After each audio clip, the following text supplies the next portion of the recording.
it's Alison, Haitana here. I am a medicine woman, shamanic practitioner, intuitive intelligence trainer and intentional creativity teacher.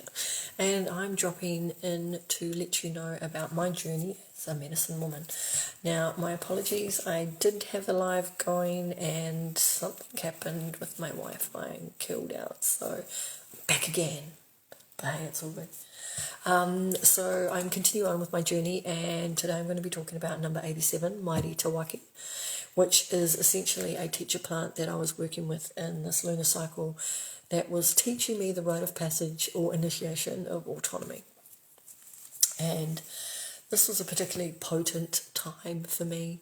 This was the third kind of teacher plant, and by this stage lots of seismic shifts were happening within my world.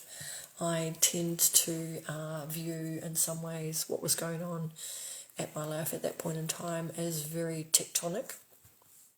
And so like kind of, the old was grinding away underneath and the new was coming up top and new landforms were being created. And so the new landform was essentially kind of the new psyche or the way of being that I was slowly creating for myself by going through these particular rites of passage. And this was a really big one for me because it basically taught me about power. And, when sometimes I talk about that word back then, I have a different relationship to power now, but back then the word power was something that I didn't really like. It was something that when I looked at it in the collective, it was actually quite ugly and messy. And it was generally a power over structure as opposed to an equal or shared partnership of power. And so it was something that I didn't really like to see out in the collective, and as such it was something that I didn't really embrace within myself, not until further down in my journey. And so the way generally that we grow and evolve as a soul is generally within relationship with other people, and especially intimate relationships can be ways where you can really start to see that kind of power dynamic and whether or not it's preferred or unpreferred. And so I had previously been involved in a quite toxic relationship, and so this definitely taught me about the power dynamics and how the structure and power can shift within a relationship over time. There can be differing kind of, levels of unpreferred power, which is kind of like manipulation and abuse, that kind of shutting out, cold shoulder kind of vibe things. These are all ways, that you kind of create this imbalance with this power dynamic. And when I look back at that time now, I always see that it was such an external reflection of what was going on internally. And there was this sense that I was trying to figure out who I was in a way. And so because of that figuring out process, there was in some ways a lot of permeability and flexibility within my identity, and so that was in some way being shaped as well.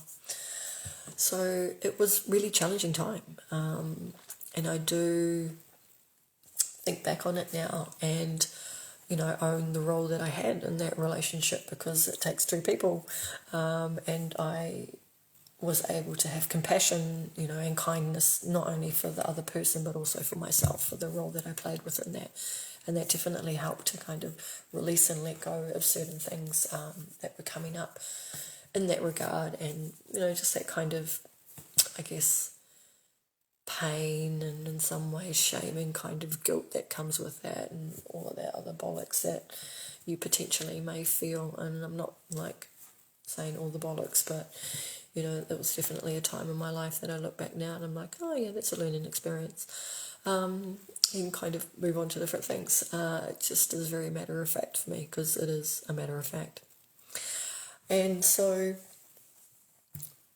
as I've kind of come to know this internal power structure that got set up because of this work that I do as a medicine woman, especially in this 3-year apprenticeship, I really did come to know my own power. And my own reservoirs of kind of self-reliance and grit and the capacity for resilience and so forth like that really did come out and start to kind of grow by working with this particular teacher plant. It was challenging though. It was very discombobulating, very disconcerting. There were moments where I was just like, felt a little bit crazy, going a little bit mad. But in some ways, a shamanic apprenticeship, when you're working like this, it is actually designed to create that kind of discombobulation and that disharmonious kind of psyche, what's going on within the psyche, because it is actually in some way designed not necessarily to break your psyche, but it's actually designed to crack the consciousness, to let the light in. And the light that's coming in is light, i.e., like cosmic light, universal light, God light, but it's also the light of new awareness and new perception, and so that you can see yourself from a different vantage point. And that definitely is something that I've able to kind of maintain and sustain over time, and really be able to look at certain like thoughts within my own kind of physical, metaphysical self, and judge whether or not that is mine or somebody else's, because that's also what autonomy teaches you. It teaches you your own energetic signature, so that you are able to know if something comes through into your kind of field, whether or not it is yours, whether it is somebody else's, whether it is something else's, or whether it is something from the collective. And so there's a certain amount of discernment that starts to be created within the program of walking as a medicine woman. You always ask the question, is it mine? It's a very valid question, especially now with the increase of media and the way that we kind of get bombarded left, right and centre with socials, television and stuff like that. I'm not sure. I don't watch television. I don't watch the news. I don't listen to the radio. I really only ever go on socials when I do my kind of lives and stuff like that, and I try not to stay on it because of that very reason. It's almost like energetic cleanliness. Do I have kind of gunk from other people's perceptions, opinions, the collective media, blah blah blah? Do I want them? No, I don't. So that is why I actually do that. It's for my wellness. And my spiritual wellness, as well as my metaphysical wellness and physical wellness, because they are all interlinked. And so the three things that I really learnt from working with number 87 Mighty Tawake is that I really do have, in some ways, great kind of resilience and depth, so that I, in some ways, can dig down into all of that crap and kind of come up with the gold, and have resilience to come back out the other side and see it for what it is. And that has definitely been something that I've gotten much more efficient with as time has gone along, but also something that I've been able to dive deeper into. So I'm not, superficial, shallow diving anymore. I'm kind of diving right down into figuring out what the actual core wound is, a weird way of saying it, but the core element or component that needs to be healed within either a parallel or a concurrent, or the this timeline across whatever dimension.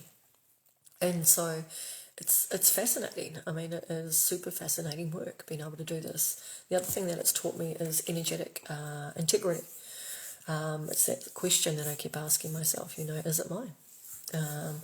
And the third thing that it's really taught me is we have a word in Māori culture which is called turangawaewae, and it's called standing place. And so I have a standing place now, and I am self-assured in the standing place. I know who I am.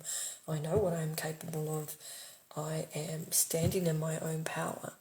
And my own power is my own power, and I will not relinquish or give it away to anyone, and it is mine to choose to do with whatever I want.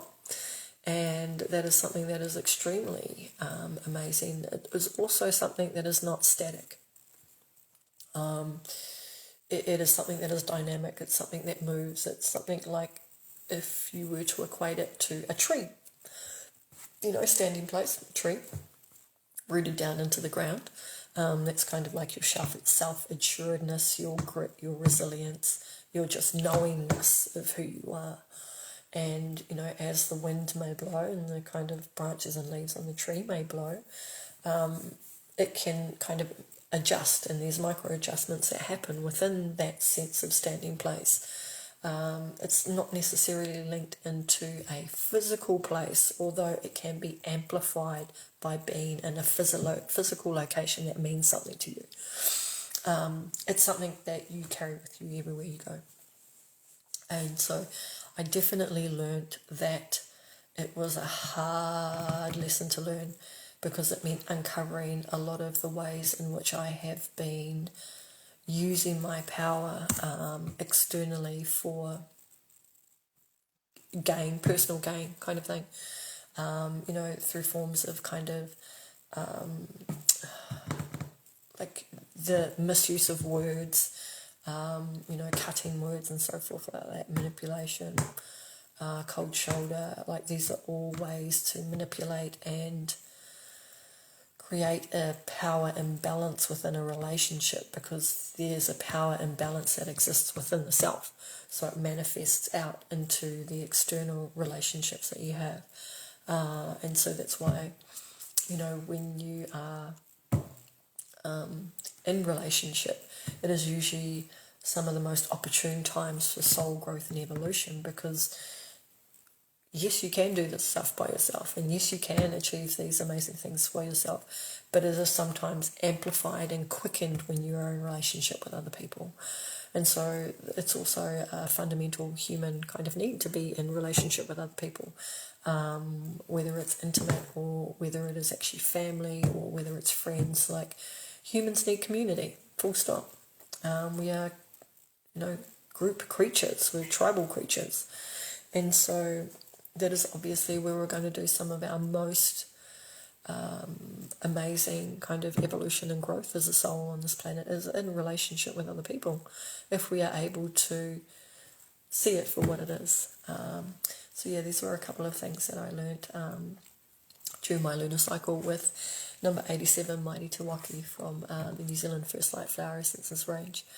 And I'm really grateful, obviously, that this is something that I learnt in my kind of this is his third rite of passage that I underwent.